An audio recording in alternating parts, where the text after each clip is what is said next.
সবাইকে স্বাগত জানাচ্ছি ব্যবসা বাণিজ্য ও অর্থনীতির বিশ্লেষণ নিয়ে সাপ্তাহিক আয়োজন বাণিজ্য ও অর্থনীতি অনুষ্ঠানে। আমাদের আজকের আলোচনার বিষয় আমদানি ও রপ্তানি বাণিজ্য এবং বর্তমান অর্থনীতির প্রেক্ষাপট।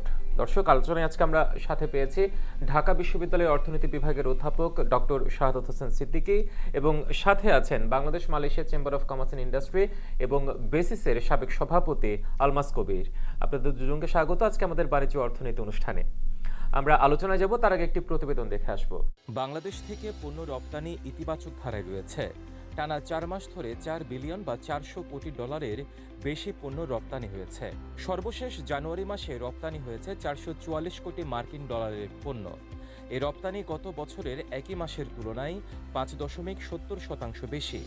যদিও গত ডিসেম্বরে 463 কোটি ডলারের পণ্য রপ্তানিতে প্রবৃদ্ধি হয়েছিল 17.5%। তার আগে অক্টোবর ও নভেম্বরে যথাক্রমে 413 ও 411 কোটি ডলারের পণ্য রপ্তানি হয়েছিল। রপ্তানি উন্নয়ন ব্যুরোর পণ্য রপ্তানির হালনাগাদ পরিসংখ্যানে দেখা যায়, চলতি 2024-25 অর্থবছরের প্রথম 7 মাস জুলাই জানুয়ারিতে মোট 2,897 কোটি ডলারের পণ্য রপ্তানি হয়েছে। এই রপ্তানি আগের 2023-24 অর্থ বছরের একই সময়ের তুলনায় 11.68% বেশি।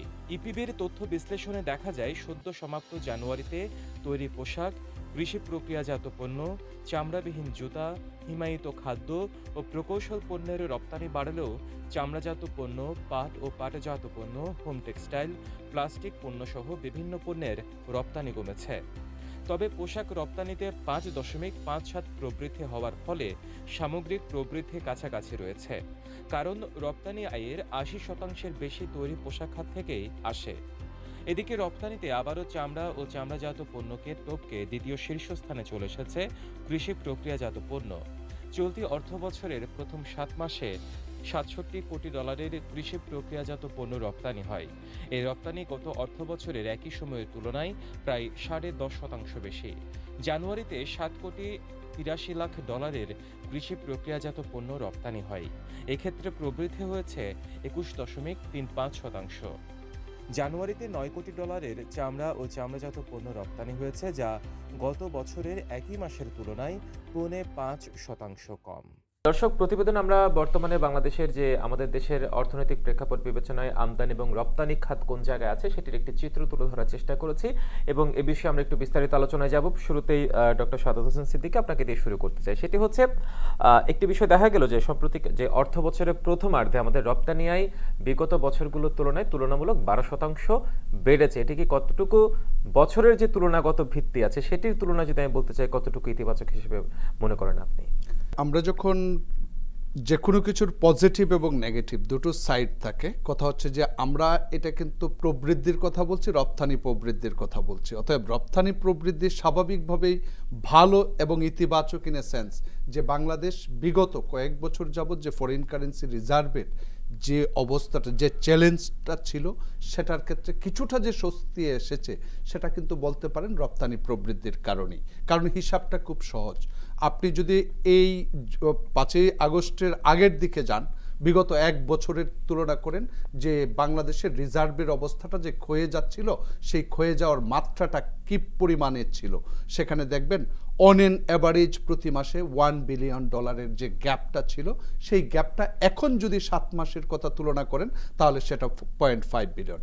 এই সংখ্যাটাকেই যদি আপনি রপ্তানি প্রবৃদ্ধির সাথে তুলনা করতে চান, আপনি দেখবেন যে এই 7 মাসে রপ্তানির পরিমাণ কতটুকু হয়েছে। সার্বিকভাবে রপ্তানি হয়েছে 29 বিলিয়নের মতো, এবং সেটা যদি তৈরি পোশাক, যেটা 80% মতো কাভারেজ কন্ট্রিবিউশন করে, অবদান রাখে, সেটা যদি বলেন তাহলে সেটা হচ্ছে যে আপনি 23 বিলিয়ন, সেই 26 বিলিয়ন এখন বাকি যে 3 বিলিয়ন অতিরিক্ত, মানে আপনি যদি অন্যান্য এক্সপোর্টের কথাটাও এর সাথে সম্পৃক্ত, সেই জন্যই বলছি যে 23 + 3 26, তাহলে 3 বিলিয়ন অতিরিক্ত। অতএব 3 বিলিয়নকে যদি 7 মাসের মধ্যে ডিভাইড করেন তাহলে 0.5 বিলিয়ন কিন্তু হিসাবটা পেয়ে যাচ্ছেন।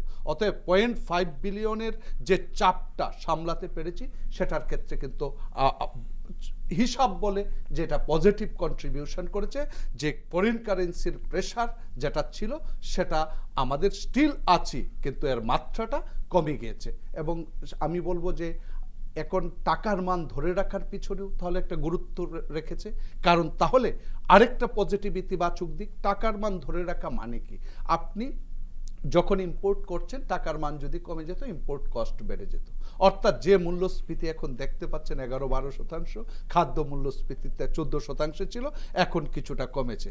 তাহলে সেই মূল্যস্ফীতিটাও আমাদের দেশের যে মূল্যস্ফীতি, আমি স্পষ্টভাবে বলি সেটা হচ্ছে যেটা অভ্যন্তরীণ এবং বহিস্থ, সেই দুটো মিলেই কিন্তু। বাইরের কথা যদি চিন্তা করেন প্রায় 50%-এর উপরে, কারণ বাংলাদেশ ইম্পোর্ট বেশি করে এক্সপোর্ট, এবং বাংলাদেশের উৎপাদিত পণ্যের যে উপকরণ সেটা মধ্যবর্তী পণ্য বলেন, কাঁচামাল বলেন, সব কিছুই আমরা ইম্পোর্ট করতে হয়। অতএব সেটা যখন আপনি বেশি টাকা দিয়ে ইম্পোর্ট করবেন তখন আলটিমেটলি মূল্যস্ফীতি, এবং সেই মূল্যস্ফীতি অন অ্যান অ্যাভারেজ 50%-এর কাছাকাছি। অতএব আপনি যে মূল্যস্ফীতি এখন 20% দেখতেন সেটা হয়তো এখন 11% দেখছেন। অতএব এটাও কিন্তু একটা বড় কন্ট্রিবিউশন, কারণ জনমনে কিছুটা হলেও স্বস্তি যে আমার ডিসেম্বর পর্যন্ত বাড়ছিল, জানুয়ারিতে কিছুটা কমেছে, তার মানে কি আস্থা। একইভাবে টাকার মান যখন একটু স্টেবল হচ্ছে সেটাও কিন্তু খানিকটা আস্থা তৈরি করতে সক্ষম হয়েছে। পূর্ণ আস্থা না, আমরা শঙ্কায় আছি, আমি বলছি না যে সংখ্যাহীন হয়ে যাচ্ছে, তে সংখ্যায় আছি, বাট সেই সংখ্যাটা যে মাত্রাগত পার্থক্য সেটা তুলনামূলকভাবে কমছে, সেটাই কিন্তু স্বস্তির কারণ হয়ে দাঁড়াচ্ছে। এখন প্রশ্ন হচ্ছে আমরা যে ব্যালেন্স এবং ইমব্যালেন্স, এক্সপোর্ট ইম্পোর্ট তুলনা যদি করেন তাহলে আমাদের যে বাণিজ্য ঘাটতির কথা বলি, সেই ঘাটতিটার প্রকৃত কারণ বের করতে হবে, ভবিষ্যৎ নিয়ে আলোচনার বিষয়। সেটা হচ্ছে যে আমরা যে ইম্পোর্ট করছি সেই ইম্পোর্ট করার ক্ষেত্রে আমরা 98 বিলিয়ন এক সময় উঠে গিয়েছিল যে ইম্পোর্টের পরিমাণ, যে আমরা 98 বিলিয়ন এক বছরে করতাম, সেটা আবার কমছে। বিভিন্ন ধরনের রেস্ট্রিকশন, দেশের অস্থিতিশীল পরিবেশ একটা তৈরি হয়েছিল সার্বিকভাবে। এখন প্রশ্ন হচ্ছে যে আসলে ইম্পোর্ট করতে গিয়ে কোন ধরনের ইম্পোর্ট কমছে। সেই ক্ষেত্রে যখন আপনি দেখেন যে আপনার উৎপাদন কাজে ব্যবহৃত হয় সেই ধরনের কাঁচামাল এবং মধ্যবর্তী পণ্য, মেশিনারিজ কমছে, সেটা কিন্তু একটা শঙ্কা তৈরি করে। তাহলে এই স্বস্তি কতটুকু স্বস্তি, কতদিনের জন্য স্বস্তি? ইম্পোর্ট বাড়ছে, এটা স্বস্তি আনার জন্য সহায়ক ভূমিকা পালন করছে, কিন্তু এই ইম্পোর্টের প্রবৃদ্ধি আমরা ধরে রাখতে পারবো কি পারবো না, এবং যে বাড়ার কারণটা সেগুলাও কিন্তু এখন বিশ্লেষণ করতে হবে যে কি কারণে বাড়ছে। আমি বলবো টাকার মান কমে গিয়েছে সেজন্যই এক্সপোর্ট বাড়ছে, বাড়তে পারে, থিওরি তাই বলে। কারণ থিওরিতে বলা আছে যে আপনার কারেন্সি যখন ডিভ্যালুয়েশন হবে তখন রিলেটিভলি চিপ মনে হবে, তো অতএব আপনার এক্সপোর্ট বাড়বে। কিন্তু প্রথম অবস্থায় আপনার একটা ধাক্কা হয়, ধাক্কাটা আসে এই জন্যই যে যখন ডিভ্যালুয়েশন হয় আস্থাহীনতায় থাকে একটা দেশ, আমি বলবো যে সমস্যায় জর্জরিত হয়ে যাচ্ছে কিনা সেটা নিয়ে সন্দিহান তৈরি হয়। এই জন্যই আমরা থিওরি অর্থনীতিতে বলা হয় জে কার্ভ ইফেক্ট। অতএব একটা স্টার্টিং পয়েন্ট আছে যে অক্ষরটার মধ্যে, আপনি প্রথম অবস্থায় কিছু নিচের দিকে আসবেন, যে কারণে গত বছরের প্রবৃদ্ধির তুলনায় যখন শুধুমাত্র আমি বলবো যে আরএমজির প্রবৃদ্ধি হয়েছে সেটা 12% প্রবৃদ্ধি হয়েছে, অন্যান্য সেক্টরেও কিন্তু প্রবৃদ্ধি হয়েছে। আপনি দেখেন চামড়া এবং চামড়াজাত পণ্যকে ওভারটেক করে কিন্তু কৃষিজাত পণ্য, আমরা যেটা প্রসেসড প্রক্রিয়াজাত কৃষি পণ্য, সেটা কিন্তু ভালো করছে, এবং সেগুলোরও যদি প্রবৃদ্ধি দেখেন সার্বিকভাবে কিন্তু আমরা একটা ভালোর দিকে যাচ্ছি। এখন আমি যে কথাগুলো বললাম সেটার মূল কথা হচ্ছে আমাদের সেই প্রবৃদ্ধি বাড়ার পিছনে আমার যদি ডিভ্যালুয়েশন কাজ করে থাকে তাহলে তো এই ডিভ্যালুয়েশনের কাজ তো একটা মাত্রা পর্যন্ত করবে, তার পরবর্তীতে সেই কম্পিটিটিভনেসটা কিন্তু আসবে, আবার আসবে রাজনৈতিক স্থিতিশীলতার বিষয়, ফ্যাক্টরি বন্ধ হয়ে যাওয়ার বিষয়। বন্ধ হচ্ছে, অর্ডার পাচ্ছে, তাহলে কোন প্রতিষ্ঠানগুলো অর্ডার পাচ্ছে? কারণ সকল প্রতিষ্ঠান হোমোজিনাস প্রোডাক্ট তৈরি করে না, প্রোডাক্টের ভিতরে হেটারোজিনিটি আছে। ইন্ডাস্ট্রির মধ্যে যখন ক্যাপিটাল মূলধনের ভিত্তিতে ক্লাসিফিকেশন করবেন তার সাথে পার্থক্য রয়েছে। একইভাবে যখন ব্র্যান্ডিংয়ের কথা বলবেন সেই ব্র্যান্ডিংয়ের ক্ষেত্রেও কিন্তু তাদের মধ্যে পার্থক্য রয়েছে। দেখবেন বৃহৎ কোম্পানি যেগুলো রয়েছে আরএমজির বড় বড়, তাদের অর্ডারের পার্থক্যর সাথে নিচে যারা এখন মুমূর্ষ অবস্থায় কিছু আছে, তাদের যারা প্রায় বন্ধ হয়ে যাওয়ার পথে, তাদের হয়তো ক্যাপিটাল বিভিন্ন ধরনের, যেহেতু ফিনান্সিয়াল সেক্টরের দুর্বলতার একটা ঝক্কি গেছে, যে কারণে অনেক প্রতিষ্ঠানের কিন্তু সেই রিস্ক ফ্যাক্টরটাও কিছুটা কাজ করছে। এখন এইগুলার বন্ধ হওয়া থেকে ঠেকানো, এবং একের পরে এক প্রতিষ্ঠান, যেমন রাজনীতিবিদ অনেক সংশ্লিষ্ট বড় বড় বিজনেসের সাথে জড়িত।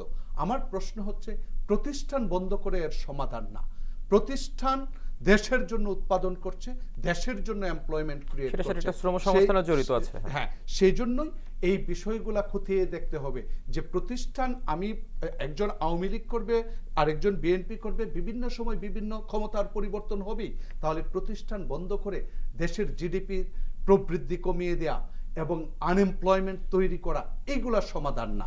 কথা হচ্ছে এইগুলার পরিবর্তনটা, হাত বোতলটাও যদি যৌক্তিক আকারে রেশনাল ওয়েতে করা যায়, সেটা মনে হয় ওই দিকে নজর দিতে হবে। না হয় প্রতিষ্ঠান বন্ধ, এটা একটা আমরা বলি সিগন্যালিং। এই সিগন্যালিংটা যখন খারাপ হয় তখন কিন্তু আপনি ভবিষ্যৎটাকে এত স্মুথ দেখতে পাবেন না সংখ্যা থেকে। আলমাস কবির, আপনার কাছে যে বিষয়টি জানতে চাই, নিঃসন্দেহে এটা আমাদের দেশের জন্য একটা ইতিবাচক দিক যে রপ্তানি আয়টা বেড়েছে। আসলে আমাদের দেশের সামগ্রিক প্রেক্ষাপট বিবেচনায় আমরা সেটা কতটুকু ধরে রাখতে পারবো বলে আপনি মনে করেন? আপনার পর্যবেক্ষণটা কি বলে? আমরা জানি যে এলডিসি গ্র্যাজুয়েশনের কথা আমরা আরো 1 বছর পরে হয়তো হবে, কিন্তু সেটা হয়তো আরো কয়েক বছর হয়তো আমরা এক্সটেনশন নিতে পারি। এলডিসি গ্র্যাজুয়েশন হয়ে গেলে কিন্তু তখন আমাদের অনেক প্রেফারেন্সিয়াল যে ট্রিটমেন্টগুলো আমরা পাই বা অ্যাক্সেসগুলো পাই বিভিন্ন দেশে, বিশেষ করে আমাদের যেটার কারণে কিন্তু আমাদের আরএমজি ইন্ডাস্ট্রিটা এত বড় হয়েছে, পৃথিবীর মধ্যে দ্বিতীয় বৃহত্তম হয়েছে, সেটা কিন্তু থাকবে না। সো সেটা আমরা লুজ করবো এই ধরনের প্রেফারেন্সিয়াল ট্রিটমেন্টগুলো, অ্যাক্সেসগুলো। তো সে ব্যাপারে আমাদের এখন থেকে কাজ করতে হবে। ইনফ্যাক্ট অলরেডি এটা কাজ শুরু হয়েছে। আরও আমাদের তাড়াতাড়ি করে আমাদের বেশ কিছু নেগোসিয়েশন করতে হবে, বেশ কিছু আমাদের ট্রেড এগ্রিমেন্ট করতে হবে।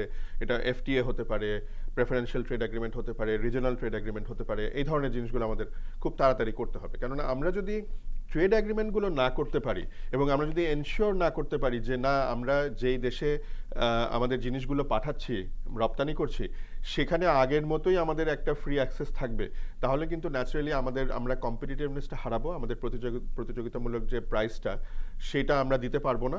তখন অন্যান্য দেশ, যেমন মনে করেন আমাদের যারা কম্পিটিটর আছে, ক্যাম্বোডিয়া আছে, ভিয়েতনাম আছে, শ্রীলঙ্কা আছে, ফিলিপিন্স আছে, ইত্যাদি বিভিন্ন যে দেশগুলো, ইন্ডিয়া আছে, সো তারা তখন অ্যাডভান্টেজটা পেয়ে যাবে, প্রাইস অ্যাডভান্টেজটা তারা পেয়ে যাবে। সো আমার মনে হয় এই ট্রেড এগ্রিমেন্টের ব্যাপারে আমাদের খুব সিরিয়াস হতে হবে, খুব মেটিকুলাস হতে হবে এবং আমাদের জিনিসটা খুব চিন্তা ভাবনা করে করতে হবে। কিন্তু এগ্রিমেন্টটা কোন কোন দেশে কোন কোন জিনিস আমরা ঠিকমতো রপ্তানি করতে পারি সেইটা বুঝে, বা আমাদের কোন দেশে আমাদের জিনিসগুলোর ডিমান্ড বেশি হতে পারে সেটা বুঝে আমাদের এই এগ্রিমেন্টগুলো করা দরকার। এবং এই ক্ষেত্রে আমি মনে করি যে সবসময় শুধুমাত্র ওই যে ফার্স্ট ওয়ার্ল্ড কান্ট্রিগুলোর কথা চিন্তা না করে একেবারে কিছু থার্ড ওয়ার্ল্ড কান্ট্রির কথা চিন্তা করা দরকার, কিছু আফ্রিকান কান্ট্রির কথা চিন্তা করা দরকার, সাউথ এশিয়ার অনেক কান্ট্রি আছে সেগুলো আমাদের চিন্তা করা দরকার, ইউরোপেও আছে কিছু ছোট ছোট কান্ট্রি। সো এইগুলো আমাদেরকে এই ধরনের ওপেন মাইন্ড নিয়ে আমাদের কাজ করতে হবে। আমরা আসলে যেমন আফ্রিকাতে একটা বিশাল পোটেনশিয়াল আছে, আমাদের বিভিন্ন প্রোডাক্ট, আমাদের অনেক ছোটোখাটো প্রোডাক্ট আছে, আমাদের সার্ভিসেস আছে, আমরা অনেক পরিষেবা রপ্তানি করি। আপনি জানেন যে যেহেতু আমি আইটির সাথে জড়িত, আমাদের আইটির অনেক আইটি এনেবল সার্ভিস যেটা আইটিএস, এটার একটা বিশাল মার্কেট আছে সারা পৃথিবীতে। আমরা এখন কিন্তু ফোকাস করি ইউএসএ, ইউকে, ইউরোপ এবং জাপান, সাধারণত এই মার্কেটটা আমরা ফোকাস করি। অথচ আফ্রিকাতে কিন্তু অনেক অনেক অনেক বড় মার্কেট, যেটা কিন্তু ইন্ডিয়ার দখলে এখন রয়েছে, আমরা কিন্তু সেখানে আমরা ফোকাস করছি না। সো এই জিনিসগুলো আমাদের একটু মাথায় রাখতে হবে। 2 নম্বর হচ্ছে যে আমাদের যে চ্যালেঞ্জটা আসছে, এই চ্যালেঞ্জটা আমরা মোকাবেলা করার জন্য আমাদেরকে সবসময় আমাদের ক্যাপাসিটি বিল্ডিংটা করা দরকার। আমাদের ক্যাপাসিটি বিল্ডিংটা ঠিকমতো, আমার ধারণা এটা ঠিকমতো হয় না। 1 নম্বর হচ্ছে যে আমাদের এখানে দক্ষতার অভাব রয়েছে। আমরা আরএমজিতে আমরা ভালো করেছি, আমাদের এখানে খুব এক্সপার্টিস আছে, কিন্তু ওই একটা জিনিসেই করেছি। কিন্তু এখন যে মনে করেন এটা আস্তে আস্তে আরও অন্য জায়গায় মুভ করছে। আমরা যেমন বিশেষ করে 4th ইন্ডাস্ট্রিয়াল রেভলিউশন, যেটা আমরা 4র্থ শিল্প বিপ্লব বলি, এই 4র্থ শিল্প বিপ্লবের ফলে কিন্তু আরএমজি ইন্ডাস্ট্রিতেও কিন্তু অনেক রোবোটাইজেশন হয়ে গেছে, সেই জিনিসগুলো কিন্তু সব মেশিন করছে এখন। সো আস্তে আস্তে কিন্তু মেশিন অনেক কাজ কিন্তু রিপ্লেস করবে। তাহলে ওই মানুষগুলোর কি হবে? এখন ওই মানুষগুলোকে তাহলে আমার আইদার তার স্কিলকে বাড়াতে হবে, দক্ষতাটাকে বাড়াতে হবে, আপস্কিলিং করতে হবে, অথবা তাকে আমরা সেখান থেকে নিয়ে এসে অন্য কোনো একটা ইন্ডাস্ট্রিতে তাদেরকে নিয়ে যেতে পারি। গার্মেন্টস ইন্ডাস্ট্রিতে কিন্তু একটা ভালো জব লস হয়েছে, এটা সবাই খেয়াল করেছে কিনা আমি জানি না। এখানে অনেক জব লস হয়েছে, অনেক কোম্পানি কিন্তু তারা ছাঁটাই করেছে, বন্ধ হয়ে গেছে বলে না, তারা রোবোটাইজেশন করেছে। এবং এই যে মেয়েগুলো, বিশেষ করে মেয়েদের যে অনেক জব লস হয়েছে, তারা তাহলে কি করছে, তারা তাহলে কোথায় যাচ্ছে? আমরা তাদেরকে আমরা যদি কেয়ার গিভার বানাতে পারি, তাদেরকে যদি আমরা নার্স বানাতে পারি, এই যে রিস্কিলিং, অর্থাৎ তুমি এতদিন ধরে সেলাই করেছো, এখন তুমি নার্সিং করো বা কেয়ার গিভিং করো, তাহলে কিন্তু একটা নতুন দিগন্ত খুলে যাবে। মানে শুধু যদি আমাদের নিজেদের দেশের কথাই ধরি, আমাদের এখানে বোধহয় আমার ঠিক 8,000 পেশেন্টের জন্য একটা নার্স, মানে খুবই খারাপ নগণ্য, একটা, চাহিদার তুলনায় খুবই মানে কম। খুবই কম একটা, মানে অপ্রতুল একটা নার্সিং এর মানে নার্সের সংখ্যা। তো সেখানে একটা বড় ডিমান্ড আছে। প্লাস আমরা এই নার্সদেরকে যদি যারা ট্রেন করতে পারি, শুধু নার্স কেন, যারা কেয়ার গিভার তাদেরকে কিন্তু আমরা এক্সপোর্টও করতে পারি। আপনি দেখেছেন যে ফিলিপিন্স এর ব্যাপারে অনেক এগিয়ে আছে, ইন্ডিয়ার কেরালা থেকে অনেক নার্স সারা পৃথিবীতে তারা চাকরি করে। সো এইখানে কিন্তু আমরা এই ধরনের একটা রিস্কিলিং এর কথা চিন্তা করতে হবে। মানে আফটার এজেন্সির ক্ষেত্রে একসময় মানে কেয়ার গিভারটা খুব প্রয়োজনীয়তা আমাদের দেশে অনেক প্রয়োজন। আরেকটা জিনিস একটু বলি, সেটা হচ্ছে যে আমরা বারবার করে যখনই এই ধরনের কথা বলি তখনই আরএমজির কথাই বলছি। আমরা ডাইভার্সিফিকেশন কেন করতে পারছি না? আমরা ডাইভার্সিফিকেশনের কথা অনেক দিন ধরে বলছি, অনেক বছর ধরে বলছি। আমরা লেদার গুডসের কথা বলেছি, আমরা ফার্মাসিউটিক্যালসের কথা বলেছি, আমরা আইটির কথা বলেছি, আমরা প্লাস্টিক গুডসের কথা বলেছি, আমরা লাইট ইঞ্জিনিয়ারিং এর কথা বলেছি, কিন্তু সেগুলোতে আসলে ডেভেলপ কেন হচ্ছে না, এগুলো আমাদের একটু খেয়াল রাখতে হবে। এখানে সবচেয়ে বড় বটলনেক হচ্ছে আমার দক্ষ মানুষের অভাব, আমার দক্ষ জনবলের অভাব। আমাদের ছেলেমেয়ে যারা আছে, অনেক ব্রিলিয়ান্ট ছেলেমেয়ে আছে, ইন্টারন্যাশনাল কোয়ালিটির স্ট্যান্ডার্ডের কাজ তারা ডেলিভার করতে পারে, কিন্তু যথেষ্ট পরিমাণে নাই। ধরেন আমার দরকার হচ্ছে প্রতি বছরে হচ্ছে প্রায় 20 থেকে 25,000 এই ধরনের দক্ষ জনবল, সেখানে আমি হয়তো 5,000ও প্রডিউস করতে পারি কিনা আমার সন্দেহ। আপনি জেনে অবাক হবেন যে এইখানে প্রচুর শিক্ষিত বেকার রয়েছে, কিন্তু আপনি জিজ্ঞেস করেন বিভিন্ন ব্যবসা প্রতিষ্ঠানে, তারা বলে যে আমরা ভালো লোক পাই না। অথচ আমাদের শিক্ষিত বেকার অনেক আছে। কেন? তার কারণ হচ্ছে তাদের সেই শিক্ষাটা আছে, দক্ষতাটা নেই। সো এই জিনিসটা আমার মনে হয় এই ধরনের ক্যাপাসিটি বিল্ডিং, স্কিল ডেভেলপমেন্ট, এদিকে আমাদের নজর দিতে হবে যদি আমরা কম্পিটিটিভ থাকতে চাই। আর লাস্টলি যেটা বলবো, আমার যেটা মনে হয় যে আমরা আমাদের মেধাসত্ব তৈরি করতে পারিনি। এই যে গার্মেন্টস ইন্ডাস্ট্রির কথাই ধরি, এই গার্মেন্টস ইন্ডাস্ট্রিতে আমরা কি করছি? এই এত বছর ধরে, গত 40 বছর ধরে আমরা তো আরেকজনের কাপড় সেলাই করেছি, আরেকজনের কাপড় মানে কেটেছি, সেলাই করেছি, ভাঁজ করেছি, প্যাকেট করেছি, দিয়ে দিচ্ছি। আমরা এখানে ভ্যালু এডিশন কি করলাম? আমাদের নিজস্ব ডিজাইন তো আমরা এখানে দিতে পারিনি, আমাদের নিজস্ব ব্র্যান্ড আমরা তৈরি করতে পারিনি।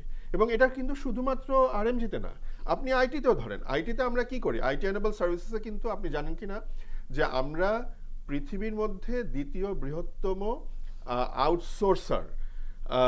পৃথিবীতে যত কাজ হয়, ফ্রিল্যান্সার বলেন বা আউটসোর্সিং যেগুলো হয়, প্রায় পৃথিবীর সমস্ত কাজের 16% বাংলাদেশ থেকে হয়। আচ্ছা, মানে হতো, এখন একটু কমেছে, বাট একটা বড় সিগনিফিকেন্ট অংশ। কিন্তু তার মানে কি? তার মানে আরেকজনের জন্য আমরা একটা মোবাইল অ্যাপ বানিয়ে দিচ্ছি, আরেকজনের একটা ওয়েব পেজ তৈরি করে দিচ্ছি, আরেকজনের একটা কাস্টমাইজ সফটওয়্যার তৈরি করে দিচ্ছি, কিন্তু আমাদের নিজস্ব প্রোডাক্ট আমরা কিছু তৈরি করতে পারিনি। যেমন মনে করেন মাইক্রোসফট, তারা বলেছে মাইক্রোসফট অফিস অথবা মাইক্রোসফট ওয়ার্ড, মাইক্রোসফট এক্সেল, এই ধরনের যে আমরা একটা নিজস্ব একটা প্রোডাক্ট, একটা নাম দিব এবং অফ দ্য শেলফ, যেটা হয়তো শেলফ থেকে মানুষ কিনবে, যে এটা একটা বাংলাদেশি প্রোডাক্ট, এটা কি জিনিস। সো এই ধরনের নিজস্ব প্রোডাক্ট অথবা সার্ভিস যেটাই বলেন না কেন, নিজস্ব ব্র্যান্ড আমরা তৈরি করতে পারিনি। আমরা এটা আইটিতেও পারিনি, গার্মেন্টসও পারিনি, অন্য কোথাও সেরকম পারিনি। ফার্মাসিউটিক্যালসে আমরা কিছু কিছু করছি, কিন্তু তারপরেও আমরা দেখা যায় যে ওইএম করছি, মানে আরেকজনের জন্য আমরা ম্যানুফ্যাকচার করছি। সো যতক্ষণ না পর্যন্ত আমরা নিজস্ব ব্র্যান্ড তৈরি করতে পারবো, ততক্ষণ পর্যন্ত আমি কম্পিটিটিভ হতে পারবো না। কেননা ওই একই জিনিস তো আরেকটু 5 টাকা কম দিয়ে সে ভিয়েতনাম থেকে করাতে পারে, বা 10 টাকা কম দিয়ে সে ক্যাম্বোডিয়া থেকে করাতে পারে। সো আমার ওইখানে যদি আমি নিজস্ব আমার একটা ইন্টেলেকচুয়াল প্রপার্টি, মেধাসত্ব থাকতো, আমার এই ব্র্যান্ডিংটাকে আমি তখন সেল করতে পারতাম যে না, এইটা একটা খুব ভালো ব্র্যান্ড, খুব দামি ব্র্যান্ড এবং খুব কোয়ালিটিফুল ব্র্যান্ড। এটা যদি তুমি কেনো, দাম একটু বেশি হতে পারে, কিন্তু এটা ব্র্যান্ডটা খুব ভালো ব্র্যান্ড। এই ধরনের যদি আমরা একটা এস্টাবলিশ করতে পারতাম, তাহলে আমার মনে হয় আমাদের ওই যে চ্যালেঞ্জটা, বিশেষ করে এলডিসি গ্র্যাজুয়েশনের পরে যে চ্যালেঞ্জ আমরা ফেস করতে যাচ্ছি, সেটা কিন্তু তখন আমরা অনেকভাবে ভালোভাবে ট্যাকেল করতে পারতাম।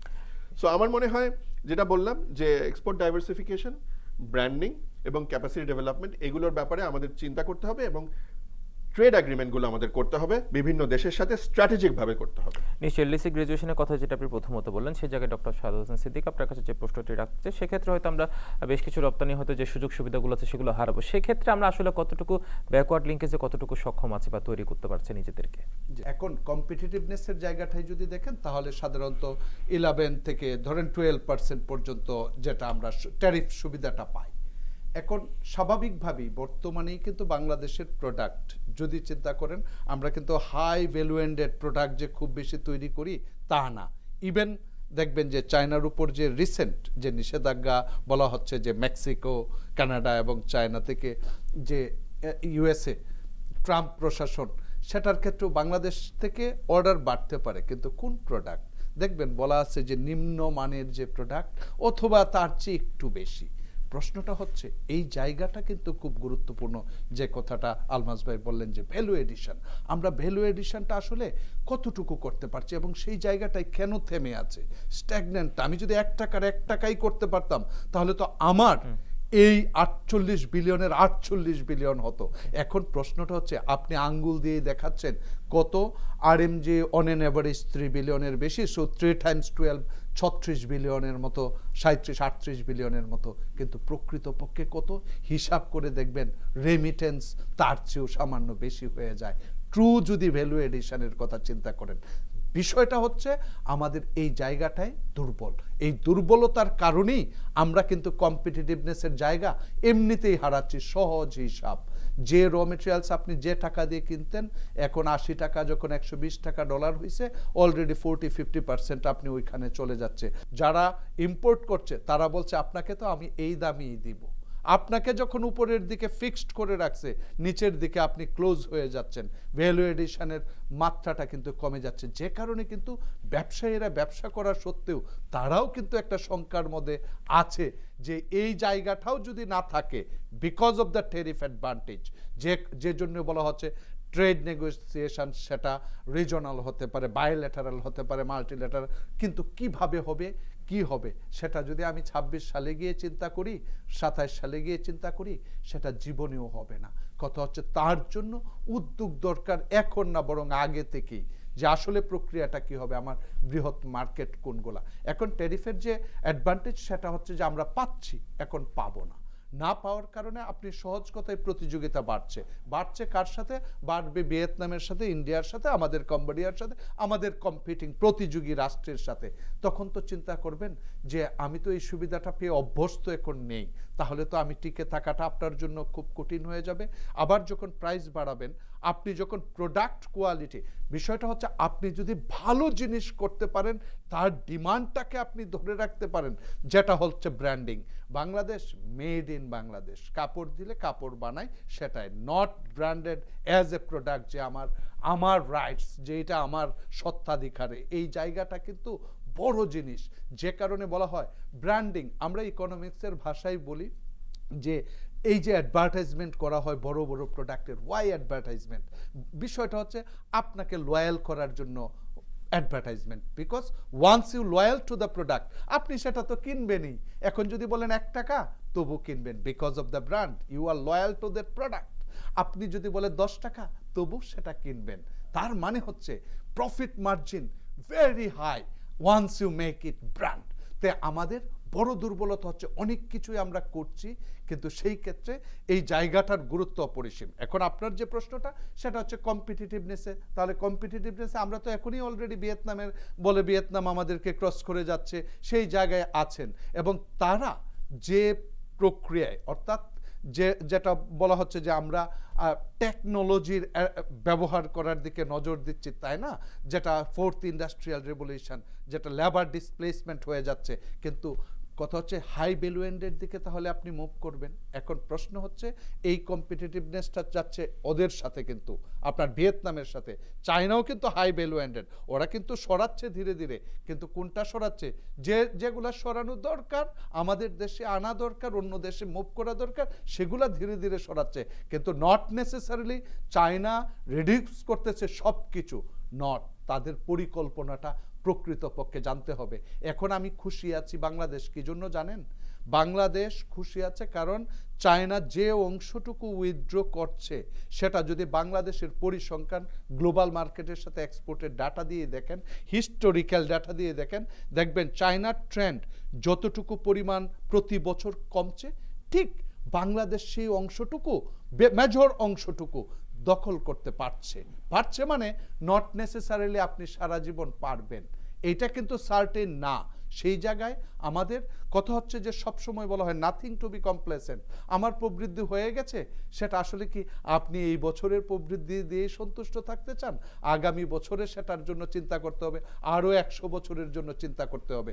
সেই চিন্তার জায়গা থেকে আমি বলবো যে কম্পিটিটিভনেস যখন বেড়ে যাবে, বাংলাদেশের স্টিল আমি অ্যাডভান্টেজ যেটা আসার জায়গাটা বলি, সেটা হচ্ছে যে স্টিল যে কান্ট্রিগুলোর কথা বললাম তাদের চেয়ে লেবার কস্টটা এখনো কম আছে। কিন্তু প্রশ্ন হচ্ছে আপনি তো এখন ইন্ডাস্ট্রি ওয়ার্কারদের জন্য যখন ইনক্রিমেন্ট ফ্যাসিলিটি শুরু করলেন, আবার মিনিমাম ওয়েজ ল যখন উপরের দিকে দেখলেন, তার মানে হচ্ছে এবং বাংলাদেশে একই সাথে মূল্যস্ফীতি পৃথিবীর এই কম্পিটিং কান্ট্রি, পৃথিবী বাদ দেন, আমার প্রতিযোগী রাষ্ট্রে যে মূল্যস্ফীতি তার থেকে যদি মূল্যস্ফীতি বেশি হয়, তাহলে সেই দেশের শ্রমিকরা আপনি 4,000 টাকা মাসে বাড়ালেও সন্তুষ্টি পাবে না, বিকজ ওই 4,000 টাকার বেনিফিটস কিন্তু সে পাচ্ছে না। প্রশ্নটা হচ্ছে তাহলে ভবিষ্যতে আরও মজুরি বৃদ্ধির একটা শঙ্কা বাংলাদেশে তৈরি হচ্ছে, কারণ হচ্ছে আমরা যেহেতু গত 2 থেকে 3 বছর মূল্যস্ফীতিটাকে নিয়ন্ত্রণ করতে পারছি না। অতএব সেই জায়গাটা কিন্তু বিবেচনার বিষয়। তাহলে কি আমার সেই রিলেটিভ অ্যাডভান্টেজ যেটা আমরা মজুরির ক্ষেত্রে বলছি যে আমার তুলনামূলক সুবিধাজনক অবস্থানে আছি, সেই সুবিধাজনক অবস্থানটা আমি মনে করছি সেটা আর সুবিধাজনক অবস্থানে থাকছে না, এবং ভবিষ্যতেও সেটা না থাকার সম্ভাবনাই বেশি। অতএব এই জায়গায় যদি আপনি কস্ট পুশ করেন, ওই দিক থেকে ট্যারিফ ওঠার কারণে যখন আরেকটু পুশ হবে, তখন কিন্তু বাংলাদেশের প্রাইস আমি মনে করি সেটা রিলেটিভলি অনেক কম্পিটিটিভ হয়ে যাবে। আমি বলবো যে এখন আমাদের আসলে নেগোসিয়েশনের বিষয়টা হচ্ছে আমরা কি আসলে যে গ্রাজুয়েশনের কথা বলছি, বর্তমানে যে প্রবৃদ্ধি, সেই প্রবৃদ্ধি প্লাস হচ্ছে মাথাপিছু আয়, আপনি যখন ইন টার্মস অফ ডলার, আমরা তো মাথাপিছু আয় চিন্তা করব ডলারে, বিষয়টা হচ্ছে আপনার টাকা যখন আয় করছেন, আপনি যখন ডলারে কনভার্ট করছেন, তখন কি সেই প্রকৃতপক্ষে সেই ডলার হচ্ছে, বরং ডলার কমে যাচ্ছে। আপনার টাকা ইনকাম সেম আছে, ওয়েজ আপনি জানেন কত শতাংশ হারে বাড়ে, 5 থেকে 6.5% হারে বাড়ে, মূল্যস্ফীতি বাড়লো হচ্ছে 10 থেকে 12% হারে। অতএব প্রকৃতপক্ষে আপনার আয় কি হয়ে গেল, কমে গেল। একইভাবে আপনার টাকার মূল্য যখন কমে গেল, ডলারে যখন কনভার্ট করবেন, আপনার সেই ওয়েজ ইনক্রিজ সহ মোট স্যালারিটাকে যখন ডলারে কনভার্ট করবেন, তাহলে ডলারের পরিমাণটা কি হয়ে যাবে, কমে যাবে। অতএব পার ক্যাপিটা ইনকামের ইন টার্মস অফ ডলার যে প্রবৃদ্ধির কথা বলবেন, সেই প্রবৃদ্ধি কিন্তু আপনি ডলারের মধ্যে রিফ্লেকশন পাবেন না। অতএব সেই জায়গা থেকে চিন্তা করা উচিত যে আমার যে কন্ডিশন 3টে আছে, যে প্রবৃদ্ধির কথা বলা হচ্ছে, আমরা তো নাজুক অবস্থায় পড়ে গিয়েছি, এটাকে কি আমরা কোনো কারণে আরেকটু ডিফার করিয়ে সেই স্পেসটা তৈরি করতে পারি কিনা, বিকজ এটা ডায়লগ, আমাদের আবেদন, আমাদের দেশের বর্তমান অবস্থা তুলে ধরা সবকিছুর বিবেচনায়। আরেকটা হচ্ছে যে আমরা তো এই রাষ্ট্রগুলোর সাথেই বায়োলেটারাল আলোচনা করতে পারি, মানে হচ্ছে যে আমরা আমাদের এই অবস্থাটাকে ধরে রাখার জন্য কোন ধরনের স্ট্র্যাটেজিক, মানে আমাদের তো হচ্ছে স্ট্র্যাটেজিক হতে হবে, কারণ দেখেন অনেক সময় ব্যবসা টিকে থাকে কিন্তু গ্লোবাল পলিটিক্স এবং স্ট্র্যাটেজি কোন দিকে মুভ করছে তার উপরে, জিও পলিটিক্স একটা বড় বিষয় হয়ে দাঁড়ায়। এখন বলতেছেন চায়নার উপর দেওয়ার কারণে আপনি আলটিমেটলি বেনিফিশিয়ারি হয়ে যাচ্ছেন, ইন্টারেকশন হচ্ছে 2 পার্টির মধ্যে, আপনি কিন্তু third party Bangladesh, so third party benefits হয়ে যাচ্ছেন, আপনি কিন্তু কোনো প্লেয়ার না, আলাদা প্লেয়ার বসে আছেন, এমনি বেনিফিট পেয়ে যাচ্ছেন। অতএব সেই সব বেনিফিট কখন তৈরি হবে, আবার সেই সব বেনিফিট কোন সময় উঠে যাবে, সেইগুলাই কিন্তু রাষ্ট্রের চিন্তার বিষয়। রাষ্ট্রকে একটা sustainable in terms of GDP growth এবং এমপ্লয়মেন্টের কথা বলেন, এবং আমরা যদি বলি স্থিতিশীলতা বলতে মূল্যস্ফীতিও আর একটা বড় বিষয়। আলমাস কবির, আপনি আপনার প্রথম বক্তব্যে 2টি বিষয় স্পষ্ট করেছেন, সেটা হচ্ছে রপ্তানি যে বৈচিত্র্যকরণ এবং মেধাস্বত্ব। এই জায়গায় আমরা এখন পর্যন্ত সেই জায়গায় যেতে পারিনি কেন? আপনি রপ্তানি বৈচিত্র্যকরণের ক্ষেত্রে শুধু আরএমজিতে আমরা এখন ডিপেন্ড করে আছি। এই যে আমরা বলছি যে এই ট্রাম্প প্রশাসনে এখন চায়নার সাথে তারা একটা ট্যারিফ বসাচ্ছে, মেক্সিকোর সাথে ট্যারিফ বসাচ্ছে, কানাডার সাথে ট্যারিফ বসাবার চিন্তা করছে। এই জিনিসটা কিন্তু এর আগের ট্রাম্পের যে 4 বছর ছিল প্রেসিডেন্সি, সেই সময়ও কিন্তু চায়নার সাথে এরকম একটা রিলেশনশিপ হয়েছিল, এবং তখন কিন্তু আমরা বলেছিলাম চায়না প্লাসের অ্যাডভান্টেজ আমরা নিতে পারি কিনা, অর্থাৎ চায়না যে জিনিসগুলো এক্সপোর্ট করছিল ইউএসএতে, আমরা সেগুলো কেন করতে পারি না। আমরা চায়নাতে যে জিনিসগুলো তারা বানাচ্ছিল বাইরের বিভিন্ন দেশের কোম্পানিগুলো, সেগুলো যদি আমরা বাংলাদেশে নিয়ে আসতে পারতাম, ম্যানুফ্যাকচারিংটা আমরা এখান থেকে বানিয়ে তখন এক্সপোর্ট করতে পারতাম, আমরা করতে পারিনি।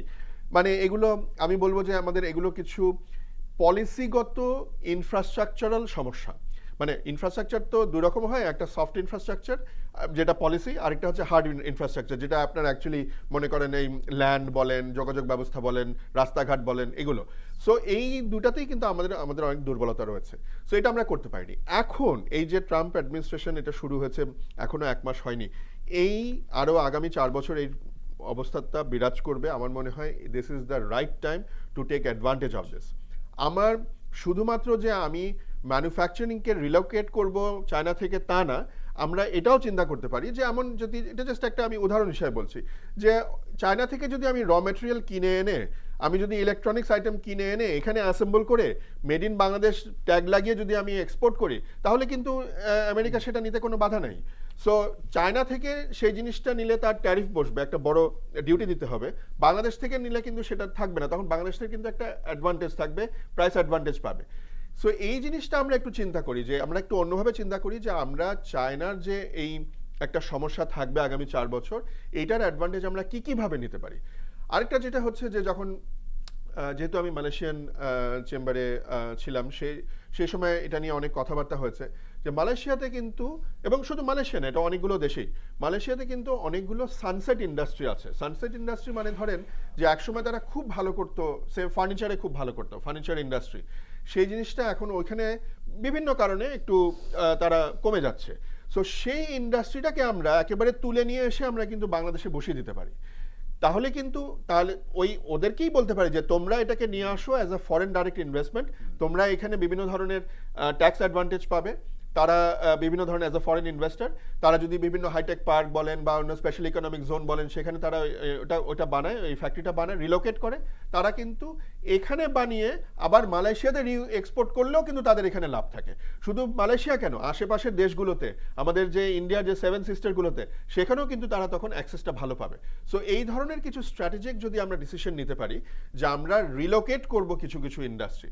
আরেকটা অ্যাডভান্টেজ হচ্ছে কি জানেন, যে মালয়েশিয়াতে ধরেন, আমি যেহেতু বারবার মালয়েশিয়া বলছি, যেহেতু ওইটার সাথে আমি অনেক কাজ করেছি, মালয়েশিয়াতে অনেক শ্রমিক কিন্তু বাংলাদেশে অনেক শ্রমিক কাজ করেছিল অনেক বছর ধরে, তারা কিন্তু সেই সব ইন্ডাস্ট্রিতে যথেষ্ট দক্ষ, তারা অনেকে কিন্তু বাংলাদেশে ফিরে এসছে। সো তাদেরকে যদি আমি ওই ইন্ডাস্ট্রিটা বাংলাদেশে নিয়ে আসি, আমার কিন্তু রেডিমেড এখানে ওয়ার্কফোর্স রয়েছে, একেবারে স্কিল্ড ওয়ার্কফোর্স, তাদেরকে কিন্তু আমরা ইউজ করতে পারি। সো এই জাতীয় কিছু যদি আমরা একটু লং টার্ম, মিড টার্ম চিন্তা করে একটু স্ট্র্যাটেজিকভাবে ডিসিশন নেই, আমার মনে হয় আমাদের এই এক্সপোর্ট ডাইভার্সিফিকেশনটা অনেক ভালো হবে। আরেকটা ব্যাপার যেটা আপনি বললেন যে রিজন এক্সপোর্ট, মানে আমরা কেন এটা করতে পারছি না, সেটা হচ্ছে যে আমাদের ওই যেটা আগেও বলেছি, যে আমাদের দক্ষতার অভাব, ক্যাপাসিটি বিল্ডিংয়ের অভাব।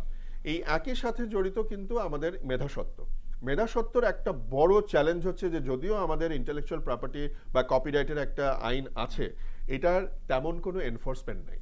আপনি দেখবেন যে আপনার মানে ওই বিদেশি নানা রকম ব্র্যান্ডের নকল কিন্তু এখানে পাওয়া যায়। আমি একটা সফটওয়্যার বানাবো, আমারই হয়তো এমপ্লয়ি, সে আমার চাকরি ছেড়ে সে আমার সফটওয়্যারটার নাম চেঞ্জ করে বা একটুখানি কোড চেঞ্জ করে সে তার মতো করে সে বিক্রি করছে। সো এই যে এনফোর্সমেন্ট, এটা যদি না থাকে, তাহলে কিন্তু আমি মেধাসত্ব তৈরি করব কেন? আমি তো ওই ধরনের কাজ করব না, আমি তো উৎসাহিত বোধ করব না যে আমি এত কষ্ট করে একটা কিছু করব, সেটা অটোমেটিক্যালি সবাই নকল করে ফেলবে, চুরি করে ফেলবে। সো পেটেন্ট, সো এই মেধাসত্ব আইনটাকে আমাদেরকে আধুনিকায়ন করতে হবে এবং এটাকে ভালোভাবে এনফোর্স করতে হবে। এইটা যদি আমরা না করতে পারি তাহলে এটা হবে না। আরেকটা যেটা হচ্ছে যে ব্র্যান্ডিং এর কথা বারবার বলছি, আমরা এতদিন কিন্তু সবসময় বলে আসছি যে আমরা বাংলাদেশকে একটা পজিটিভ ব্র্যান্ডিং করতে চাই বিশ্বের দরবারে। ঠিক আছে, বাংলাদেশকে আগে সবসময় নেগেটিভ ব্র্যান্ডিং করতো, বাংলাদেশ একটা ঝড়ঝঞ্ঝার দেশ, সাইক্লোনের দেশ, বন্যার দেশ, এগুলো এইভাবে চিন্তা করতো। সেটাকে আমরা যে পজিটিভভাবে স্পিন করেছি, অনেক দূর করেছি, ঠিকই আছে, কিন্তু ইন্ডিভিজুয়াল কোম্পানি, ইন্ডিভিজুয়াল প্রোডাক্টের ব্র্যান্ডিং আমি বলতে পারবো দেখে যে আচ্ছা হ্যাঁ এইটা অমুক ব্র্যান্ড, এটা তো সারা পৃথিবীতে, আমি হয়তো আমি মিডল ইস্টে গিয়ে, আমি ফার ইস্টে গিয়ে, আমি আমেরিকায় গিয়ে, ইউরোপে গিয়ে যখন দোকানে দেখবো যে এই ব্র্যান্ডটা আছে, এটা তো একটা বাংলাদেশি ব্র্যান্ড, এইরকম যখন আমি করতে পারবো, তখন আমার ওই প্রাইসটা আমি তখন ডিকটেট করতে পারবো। আর ভ্যালু অ্যাডিশনের কথা যেটা হয়, যে ভ্যালু অ্যাডিশনটা আমরা না হাই ভ্যালু কাজ করতে পারি না। আমরা যে কোনো ইন্ডাস্ট্রিতে, ইভেন আরএমজি ইন্ডাস্ট্রিতে, আমরা এখনো দেখবেন যে ওই ছোট ছোট কাজ, ওই $2 $5 কাজ করি, কিন্তু আমরা যদি একটু দক্ষতাটাকে বাড়িয়ে আমরা হাই ভ্যালু কাজ, যেটা ভিয়েতনাম করে, যে তারা হয়তো, আমরা হয়তো কথার কথা বলছি যে একটা শার্ট সেলাই করে আমি হয়তো $2 পাই, সেখানে হয়তো ভিয়েতনাম একটা জ্যাকেট সেলাই করে হয়তো $10, $15, $20 পায়। সো ন্যাচারালি সে কাজ কম করে কিন্তু তার এক্সপোর্ট কিন্তু অনেক বেশি, প্রোডাক্ট ভ্যালুটা বেশি। প্রোডাক্ট ভ্যালু অনেক বেশি, হাই ভ্যালু। একই রকম ভাবে আইটিতেও কিন্তু দেখা যায় যে আমার যে এখানে যারা আউটসোর্সিং করে, ফ্রিল্যান্সিং করে, তারা হয়তো ঘন্টায় $5, $10 পায়, কিন্তু সে যদি দক্ষতা বাড়িয়ে একটু হাই ভ্যালু কাজ করতো, ধরেন মনে করেন ডেটা অ্যানালিটিক্সের মতো কাজ করতো, ব্লকচেনের মতো কাজ করতো, নতুন নতুন টেকনোলজি সেগুলোতে নিয়ে কাজ করতো, সে হয়তো ইজিলি $25, $30 পার আওয়ার সে ডিমান্ড করতে পারতো। সো সেই $10 থেকে $25, তার মানে কিন্তু 2.5 গুণ 3 গুণ এক্সপোর্ট আমার অটোমেটিক্যালি বেড়ে যাচ্ছে। সো এই হাই ভ্যালু কাজ কিন্তু আমাদের করাতে হবে, এবং এই জন্য আবারও সেই ক্যাপাসিটি বিল্ডিং বা দক্ষতা বৃদ্ধি, এই কাজটা আমাদের মনোযোগী হতে হবে।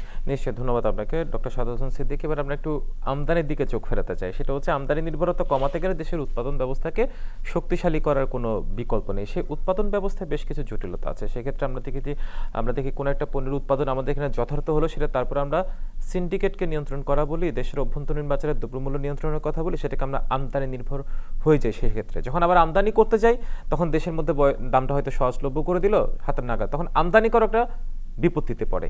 এই পুরো প্রক্রিয়াটাকে এখন আমরা সহজীকরণ করতে পারিনি কেন? আমরা বছরের পর বছর জানি আমাদের আলুর চাহিদা কত এবং কত টন উৎপাদন হয়। বাংলাদেশে দেখা গেছে 40,000 মেট্রিক টনের মতো বেশি উৎপাদন করি, কিন্তু বিষয়টা হচ্ছে তারপরে আপনি কেন ইম্পোর্ট করতে হচ্ছে প্রশ্ন করবেন। কত হচ্ছে পৃথিবীতে সবচেয়ে বেশি আলু নষ্ট করি আমরা, তাহলে উৎপাদন কেন করব? তাহলে তো উৎপাদনেরই দরকার নাই, যতটুকু দরকার ততটুকু করি, নষ্ট করার জন্য তো আপনি উৎপাদন করেন না। এখন তার মানে হচ্ছে আমরা আসলে কিভাবে প্রক্রিয়াজাত করব, আসলে আমার ডিমান্ড কতটুকু উৎপাদন হবে, এবং যে সারপ্লাসটা থাকবে সেটাকে আসলে ট্রুলি আমি প্রক্রিয়াজাত করব, তখন না বাহিরে এক্সপোর্ট করব, তার তো প্ল্যান থাকতে হবে। সেই প্ল্যানটুকু কিন্তু যথাযথভাবে, যেমন একজন কৃষক কিন্তু সেই ব্যবস্থা করবে না, করতে হবে কিন্তু সেটা প্রাইভেট এবং পাবলিক প্রাইভেট পার্টনারশিপ যাই হোক, গভর্নমেন্টকে সেই হিসাবটুকু থাকতে হবে। এখন প্রশ্ন হচ্ছে আমরা বলি চালে স্বয়ংসম্পূর্ণ, আমি জাস্ট পরিসংখ্যানগুলো বলছি, আপনি বলছেন কিন্তু আমরা রাইস উৎপাদনে স্বয়ংসম্পূর্ণ, তাহলে 1 লাখ মেট্রিক টন কিন্তু আপনি অর্ডার করেছেন। দ্যাট মিনস আপনার আসলে এখন বলতে পারেন দুর্যোগের সময় আমার কিছু বেশি রাখতে হয়, সেইটুকু আসলে কতটুকু রাখতে হয় আর কতটুকু নেই, আসলে প্রকৃত উৎপাদন কত, তার হিসাবায়নেও কিন্তু প্রবলেম। দ্বিতীয়ত হচ্ছে দেখেন, আমরা যখন ধান উৎপাদন করি, বীজ প্রত্যেক আগে যে ধানের কথা বলতেন এখন সেই ধান উৎপাদন করতে পারছেন না। এখন এই ম্যানেজমেন্ট, আমার কথা হচ্ছে যে রিসোর্স থাকুক, এফিশিয়েন্ট ম্যানেজমেন্ট যদি না হয় সেটা দিয়ে কিন্তু আপনি ভালো জায়গায় পৌঁছতে পারবেন না। এফিশিয়েন্ট ম্যানেজমেন্ট ছাড়া হবে না। আপনি যদি ভ্যালু এডিশনের কথা বলেন, আমি জাস্ট নেদারল্যান্ডের কথা বলবো, ছোট্ট 1/3 of Bangladesh value addition, agricultural product প্রসেসিংয়ে ভ্যালু এডিশন দেখেন পৃথিবীর 3rd, 4th কান্ট্রি। কিভাবে সম্ভব? তাহলে বাংলাদেশ কৃষি প্রধান দেশ হওয়া সত্ত্বেও এটা কিন্তু ইন্ডিকেশন যে অলরেডি আমরা প্রক্রিয়াজাত কৃষি পণ্য 2য় স্থান, তার মানে এটাকে আমরা অনেক গুণ বাড়ানোর সুযোগ রয়েছে। তাহলে সেই সুযোগটুকু কিভাবে করবেন? কৃষকের এখন কৃষক ফুলকপি 10 টাকা করে যদি মানে উৎপাদন খরচ 7 টাকা 8 টাকা 10 টাকায় বিক্রি করতে চায়, আমি ঢাকায় সর্বনিম্ন 30 থেকে 40 টাকায় কিনি, কিন্তু সে যদি 2 টাকায় বিক্রি করতে হয়, এই কৃষক কেন ফুলকপি উৎপাদন করবে? প্রশ্নটা হচ্ছে আমি কোথায় কোন এলাকায় দেখেন বাংলাদেশের এগ্রিকালচারাল এক্সটেনশন যেটা গ্রাসরুট লেভেল পর্যন্ত, বিষয়টা হচ্ছে আমরা কি শুধু অফিস আর চাকরি দেওয়ার জন্যই অফিস, না এইটাকে একটা ব্যবস্থাকরণের প্রয়োজন, যেখানে যা উৎপাদন হচ্ছে সেটা কিভাবে কি হবে, এই যে সাপ্লাই চেইন ম্যানেজমেন্ট আমরা সেটা বলি, একটা ইন্ডাস্ট্রির ক্ষেত্রেও যা সত্য, এইগুলা যা উৎপাদন হচ্ছে তার জন্য কিন্তু রাষ্ট্রীয় লেভেলে সেটা সত্য। সেই জায়গাটুকু আমরা জানি যে একটা পুরোপুরি বিশৃঙ্খলা, এইটাকে শৃঙ্খলা আনাই কিন্তু রাষ্ট্রের একটা দায়িত্ব। বাংলাদেশে তথ্য এইটা যতদিন পর্যন্ত এই ফ্লোটা সঠিক অবস্থায় না আসবে, ততদিন আপনি যতই চেষ্টা করেন, আপনি ব্লেম গেম হতে পারে। আমি যেটা স্পষ্ট মনে করি যে এই কারণে হচ্ছে না, এখনো সেই রয়ে গেছে, এই সব জিনিসগুলা থেকে আমাদের বের হতে হবে। আমি পরিসংখ্যানের মতো বলে দিবে যে কি করতে হবে, আগামী বছর ওয়েদার দেখে ফোরকাস্ট করে দিবে যে এই ফসল এতটুকু বেশি করা যাবে না। এই আমার মনে হয়, আমি বলছি প্রথমত বলবো যে পরিসংখ্যানটা বিভাগ ভিত্তিক, দেশ ভিত্তিক, জনগণের ভিত্তিক চাহিদার প্যাটার্ন, এই সব জিনিসগুলা প্রতিনিয়ত প্রতি বছর চেঞ্জ হয়।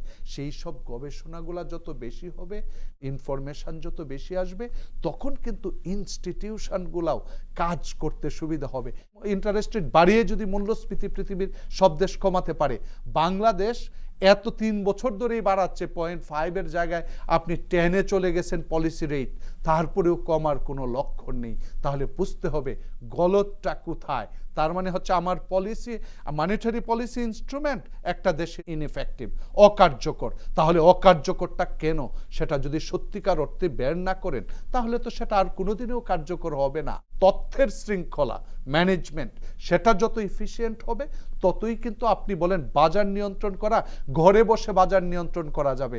এই জন্য ফিল্ড লেভেলেও পাঠাতে হবে না, বিকজ এইটাই হচ্ছে সাপ্লাই চেইন ম্যানেজমেন্ট, যে আপনার কোন প্রোডাক্ট কোন দিক দিয়ে ঢুকছে, কোথায় ডিসবার্সমেন্টের দরকার, ডিসবার্সমেন্ট হয়েছে, সেটা যদি আপনার ইনফরমেশন আসবে, আপনার ইনফরমেশন ব্যবহার করতে জানতে হবে, যেটা হচ্ছে স্কিলস মোস্ট ইম্পর্টেন্ট গ্যাপ। আপনি চাকরি দিচ্ছেন, প্রতিষ্ঠান আছে, কিন্তু দক্ষতা কয়জনের আছে যে এই জায়গাটায় দেখবে, সেই মানুষগুলার কিন্তু অভাব। বাংলাদেশটাকে জানি না যে আমার ডিমান্ড, যারা ইন্ডাস্ট্রিয়ালিস্ট তারা তো ডিমান্ড করতেছে, তাদের ডিমান্ডের প্যাটার্নে ডিফারেন্ট টাইপস অফ স্কিলস দরকার। অতএব হোয়াট ইজ দ্য স্ট্যাটিস্টিক্স যেটা আমার বিশ্ববিদ্যালয় তৈরি করবে? We don't have any statistics. আমরা জাস্ট প্রত্যেক বছর পড়িয়ে যাচ্ছি, কিন্তু আমার ইন্ডাস্ট্রি তো আমাকে বলে না। তার মানে there is a serious gap. আমার যে বিশ্ববিদ্যালয় এবং যে প্রতিষ্ঠান, তার মানে হচ্ছে তাদের যে চাহিদার প্যাটার্ন, সেটা যদি না জানি, আমরা তো স্কিলস ওইভাবে তৈরি করতে অর্থাৎ পারবো না। পুঁথিগত বিদ্যার সাথে তথ্যগত উপাত্তের যে সমন্বয়, সেটা হয়তো সেই জায়গাটার অভাবের কারণে যে আমরা যে বলি সারা পৃথিবীতে আউটপুট বেসড এডুকেশন, এই জিনিসটা কিন্তু করতে পারছে না। Practical work যেটাকে বলা বিকজ হয়। ওই যেটা বললেন যে এই যে গ্যাপটা রয়েছে, এই গ্যাপটা আমরা ব্রিজ করতে পারছি না। তো ইন্ডাস্ট্রি থেকে তো বলতে হবে যে আগামী 3 বছরে, আগামী 5 বছরে আমার এই স্কিল লাগবে, আমার একটা স্কিল ইনভেন্টরি আমার দিতে হবে। সেই অনুযায়ী ওনারা তারা তখন একাডেমি কারিকুলাম চেঞ্জ করবেন। আমদানি নির্ভরতাটা আমরা এখনো কমাতে পারছি না। সেই জায়গায় একটা শক্তিশালী বিপণন ব্যবস্থাপনার যে কথাটা বলি, সেই জায়গাটায় আমরা এখনো পিছিয়ে আছি। এটি কেন আসলে? ওই যে যেটা বলা হচ্ছিল যে সাপ্লাই চেনের ব্যাপারটা, সাপ্লাই চেনের ব্যাপারে কিন্তু আমরা খুবই দুর্বল, এবং সাপ্লাই চেন ম্যানেজমেন্ট আসলে সত্যিকার অর্থে আমাদের সেভাবে নেই। এবং তার একটা সবচেয়ে বড় কারণ হচ্ছে তথ্যের অভাব। সত্যি সত্যি বাংলাদেশে আপনি যেই নাম্বারগুলো শোনেন বা যেই নাম্বারগুলো আমরা দেখি, টিভিতে দেখি বা কাগজে পড়ি, এই নাম্বারের বিশ্বস্ততা বা বিশ্বাসযোগ্যতা কতটা আছে আমার যথেষ্ট সন্দেহ আছে। জিডিপির ক্ষেত্রেও তাই হলো। গত বছর যেখানে বৈশ্বিক জিডিপি কমেছে, সেখানে আমরা 6 এর উপর ছিলাম, আর এই বছর সেটা আমরা 1 পয়েন্ট সামথিং। এক্স্যাক্টলি। সো এই জিনিসগুলো নিয়ে আসলে আমরা এত বেশি, অনেক সময় এত বেশি অতিরঞ্জিত করি। আপনি কিন্তু গত কয়েক বছরে, গত রেজিমের কথাই বলছি, আমরা শুনেছি বিভিন্ন সময় যখন সরকারি আমলারা, মন্ত্রীরা তারা কথা বলতেন যে হ্যাঁ, বাংলাদেশ চাল প্রোডাকশনে দ্বিতীয় বা প্রথম, বা ভেজিটেবলে এত নম্বর পজিশন, মাছ প্রোডাকশনে এত নম্বর। আপনি গুগল করেন তো, গুগল করে আপনি একবার দেখেন যে সত্যি সত্যি এগুলো আছে কিনা। এগুলো কিন্তু আপনি খুঁজে পাবেন না। এগুলো আমরা এত বেশি করে পলিটিক্যাল রেটরিক ভাবে আমরা কথাগুলো বলেছি যে মানুষের মধ্যে মানে ওগুলো ঢুকে গেছে। তো এবং মানুষ যখন স্ট্র্যাটেজি করছে, তখন ভুল ইনফরমেশন নিয়ে স্ট্র্যাটেজি করছে। হ্যাঁ, আমি যদি আমার যদি ফাউন্ডেশনটাই, আমার যদি যে বেস লাইনটাই যদি আমার ঠিক না থাকে, আমি কিসের উপর দাঁড়িয়ে পলিসি তৈরি করব? কিসের উপর দাঁড়িয়ে আমি যদি নিজেকে না জানি, আমাকে তো নিজেকে আগে জানতে হবে যে আমি আসলে কোথায় আছি, আমার কোথায় আমার ল্যাকিংসগুলো আছে, সেইটা বুঝে তো আমি আমার নেক্সট স্ট্র্যাটেজি তৈরি করব, পলিসি তৈরি করব। সেটাই আমরা করতে পারি না। সো এইখানে তথ্যর অভাব এবং তথ্যের বিকৃতি একটা বড় রিজন যে আমাদের supply chain management is flood, ভীষণভাবে ফ্লড। এবং সেই কারণে যেটা বলা হচ্ছিল যে আলু আমরা প্রোডাকশন করি, আলু আমাদের ওয়েস্টেজ হয়ে যায়, আবার আমরা আমদানি করি, পেঁয়াজ আমরা আমদানি করি, কিন্তু এগুলো হয়তো আমাদের যদি আমরা অপটিমাইজ করতে পারতাম, ঠিকমতো ইনফরমেশন আমাদের থাকতো, এগুলো আমাদের করতে হতো না। আর মধ্যস্বত্বভোগী সিন্ডিকেট এটা অবশ্যই আছে, এগুলো সবসময় থাকে, কিন্তু এগুলোকেও ওই যে সাপ্লাই চেইন ম্যানেজমেন্টটা যদি ঠিকমতো করা যায়। এবং এখন কিন্তু জিনিসটা যেহেতু মানে ইনফরমেশনের যুগ, ডিজিটালের যুগ, অনলাইনের যুগ, এগুলো করা কিন্তু খুব ডিফিকাল্ট কিছু না। এগুলো কিন্তু খুব ইজিলি করা যায়। আমার মনে হয় এখানে আগেন একটা ভালো অপটিমাইজেশন লাগবে, একটা ভালো পলিসি লাগবে আসলে। পলিসি লাগবে এবং সবচেয়ে বড় কথা হচ্ছে সদিচ্ছাটাই, নিজের অভ্যন্তরীণ যে শুদ্ধাচার, একজন ব্যবসায়ী হোক, নাগরিক হোক, ভোক্তা হোক, রাষ্ট্র পরিচালনা যারা আছে তারা হোক, সর্বোপরি যদি শুদ্ধাচারটা ঠিক থাকে সেক্ষেত্রে হয়তো এটা অটোমেটিক্যালি ঠিক হয়ে যাবে। আলমাস কবির এবং ডক্টর সাদাত হোসেন সিদ্দিকী দুজনকে অসংখ্য ধন্যবাদ আজকে আমাদের বাণিজ্য অর্থনীতি অনুষ্ঠানে এসে আপনাদের মূল্যবান সময় দেওয়ার জন্য। দর্শক, বাণিজ্য অর্থনীতি অনুষ্ঠান আজকে এখানে শেষ করছি। দেখা হবে আগামী পর্বে অন্য কোনো বিষয় নিয়ে। সে পর্যন্ত ভালো থাকুন, সুস্থ থাকুন। শুভেচ্ছা সবাইকে।